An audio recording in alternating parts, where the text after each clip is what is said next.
ओम नमः शिवाय। मित्रों, हमारे धर्मशास्त्रों में माता पार्वती के द्वारा गाय को जूठन खाने का श्राप दिए हुए एक उल्लेख का वर्णन मिलता है, जिसकी कथा इस प्रकार है। एक बार माता पार्वती ने तीज के दिन व्रत रखा था, और जब माता पार्वती ने व्रत खोलने का समय आया तो भोलेनाथ ने हंसी ठिठोली करने को सोची। जब फिर भोलेनाथ ने अपनी पत्नी को तंग करने के लिए कहीं छिप गए। माता पार्वती ने अपने पति को ढूंढने के लिए चारों दिशाओं में भ्रमण किया, फिर भी उन्हें भोलेनाथ कहीं नहीं मिले। तब फिर माता पार्वती जब निराश हो गई, तब जाकर किसी एक स्थान पर बैठ गई और वह अपने पति को लौटने का इंतजार करने लगी। दोस्तों, समय बीतता गया लेकिन भोलेनाथ नहीं आए।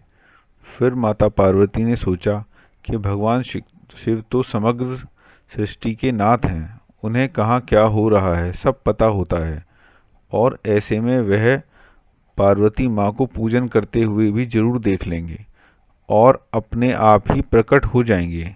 यही सोचकर माता पार्वती ने एक मिट्टी का शिवलिंग बनाया और उसकी पूजा करने लगी। और जैसे कि माता पार्वती ने सोचा था, वैसे ही भगवान शिव यह सब कुछ अदृश्य होकर देख रहे थे और मन ही मन मुस्कुरा रहे थे दोस्तों। और जैसे ही माता पार्वती की पूजा संपन्न हुई, शिवजी वहां प्रकट हुए और माता पार्वती को चिढ़ाते हुए बोले, देवी, आपने तो अकेली ही पूजा कर ली, आप मेरी प्रतीक्षा भी नहीं की, ऐसा क्यों? तब पार्वती जी ने कहा, हे प्रभु, मैंने तो आपका बहुत इंतज़ार किया, लेकिन सूर्यास्त हो चुका था और रात होने वाली थी, इसीलिए मैंने शिवलिंग बनाकर आपकी पूजा कर ली और अपना व्रत संपूर्ण किया। यह बात सुनकर शिवजी जी ने फिर ठिठोली करते हुए कहा, मैं तुम्हारी बात पर कैसे विश्वास कर लूं? क्या इस बात का कोई साक्ष्य है? तब माता पार्वती ने थोड़ी दूर पर एक गाय को खड़े हुए देखा। तब माता पार्वती ने कहा, ये गाय मेरी पूजा की साक्षी है, आप इन्हीं से पूछ लीजिए।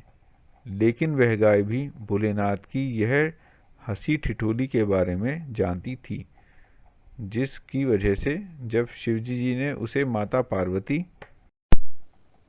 की पूजा के बारे में पूछा गया, तो दोस्तों, गाय ने ना में सर हिला दिया। ऐसा देखकर माता को बड़ा अचरज हुआ। अचरज होने की बात भी है दोस्तों। और शिवजी ने हंसते हुए उनसे कहा कि वह सब उनसे थोड़ी हंसी ठिठोली कर रहे थे और वह सच जानते हैं, लेकिन अपने पति के सामने झूठा कहलाने का कलंक माता पार्वती को सहन न हुआ और उन्होंने गाय को श्राप देते हुए कहा, जिस तरह आज तूने झूठ बोला है, उसी तरह से अब तुझे झूठन ही खानी होगी। भले न तुझे अच्छे से अच्छा भोजन क्यों न मिले, लेकिन तू झूठन के पीछे भागेगी। यह सुनकर गोमाता बहुत ही दुखी हुई और तब शिवजी ने माता पार्वती को बताया कि उस गाय ने मेरे कहने पर ही झूठ बोला था और उसका इसमें कोई दोष नहीं है।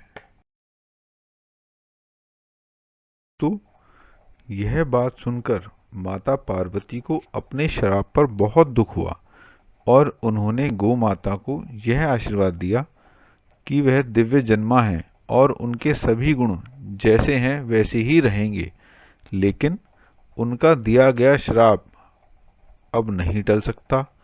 तो मित्रों, इस कहानी से हमें यह सीख मिलती है कि असत्य बोलने का कितना बड़ा दुष्परिणाम हो सकता है, और चाहे ही कितने बड़े गुणवान हों, असत्य बोलने का परिणाम तो हमें कभी न कभी मिलता ही है दोस्तों। तो सदैव दोस्तों, यह भी आज की कहानी अगर आपको पसंद आई हो तो इसे लाइक करें, अपने दोस्तों और रिश्तेदारों से ज़रूर शेयर कराएं। जय श्री राम। ओम नमः शिवाय।